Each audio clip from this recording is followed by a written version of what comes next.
আমাদের ছাগলগুলো মোটামুটিভাবে অনেক দূর সময় পার করে এসেছে। এদের মানে কি বলবো, বর্ষাকালটা এদের অনেক কষ্টে গেছে। এই যে ক্ষেতগুলো দেখতেছেন, এই ক্ষেতগুলো থেকে দইঞ্চা পাতা বাইঙ্গা নিয়ে দিলে তারপরে তারা খাইতে পারছে, আর নয়তো খাইতে পারে নাই।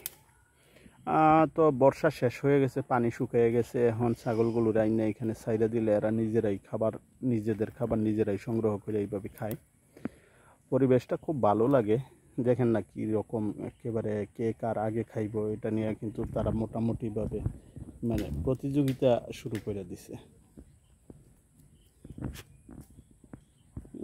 এরকম কিন্তু আসলে যখন আপনি কোনো গৃহপালিত কোনো পশু, সেটা হোক কুকুর, বিড়াল, গরু, ছাগল, তাকে যখন আপনি খাবার খাওয়াইবেন আর সে যখন মানে আপন মনে এইভাবে পেট পুরে খেতে চাইবে, তখন কিন্তু আপনার কাছে এই দৃশ্যটা অন্যরকম লাগবে এবং মানে অনেক ভালো লাগবে।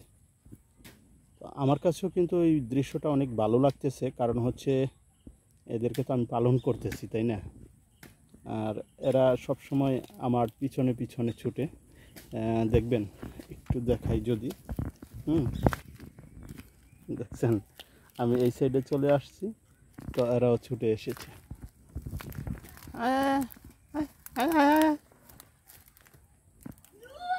এরা সর্বদা আমার পিছনে পিছনে ছুটে।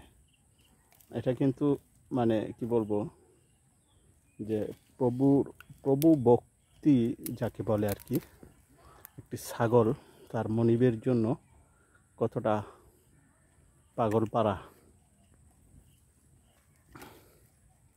কলমি খাবি না কিন্তু, এই ছোট বংশ কলমি খাবি না। এই ছাগলটাই কলমি খাইতেছে, এই যে দেখছেন। কলমি সাধারণত আমরা খাওয়াই না, কেননা কলমি খাওয়াইলে ছাগলের আবার কি হয়, ওই মাথার মধ্যে তাদের অ্যাটাক হয়, যার কারণে এরা মানে অনেক দিন পর্যন্ত মস্তিষ্ক সমস্যায় ভুগে। এর জন্য কলমিটা না খাওয়ানোই উত্তম। তাই কলমি খাওয়া থেকে এদেরকে বিরত রাখার চেষ্টা করি।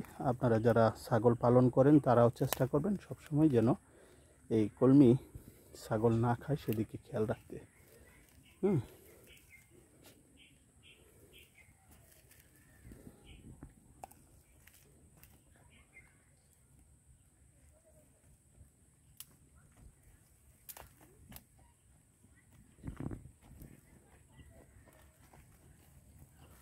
এটা তো মানে আমার পিছন দিয়ে আইসা সে খাওয়া শুরু করে দিছে।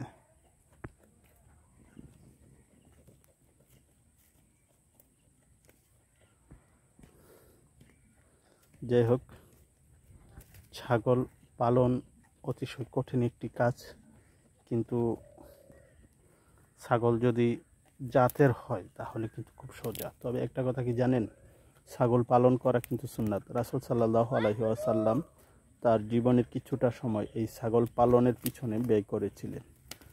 তো এই জন্য ছাগল পালন করা সুন্নাত।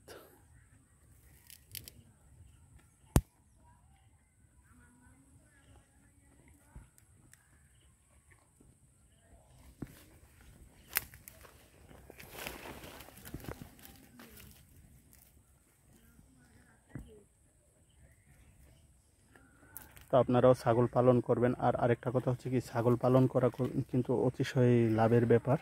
মানে একটি ছাগলের খামার করতে পারলে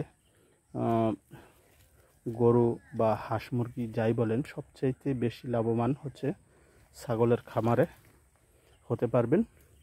তো যদি সম্ভব হয়, কেউ যদি খামার করার চিন্তা ভাবনা করে থাকেন, তাহলে আমি বলবো অবশ্যই ছাগলের খামার করবেন।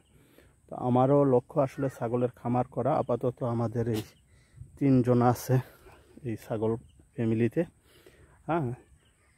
একটা দুইটা ছোট বংশ আর একটা উচ্চ বংশ।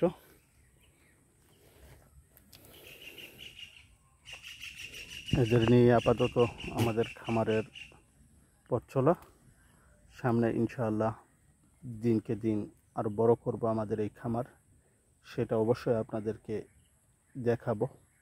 প্রায় প্রতিদিনই এরকম আমাদের খামারের ভিডিওগুলো আপনারা পেতে থাকবেন ইনশাআল্লাহ। তো আজকের মতো এখানেই শেষ করছি। সবাই ভালো থাকবেন, সুস্থ থাকবেন। খোদা হাফেজ।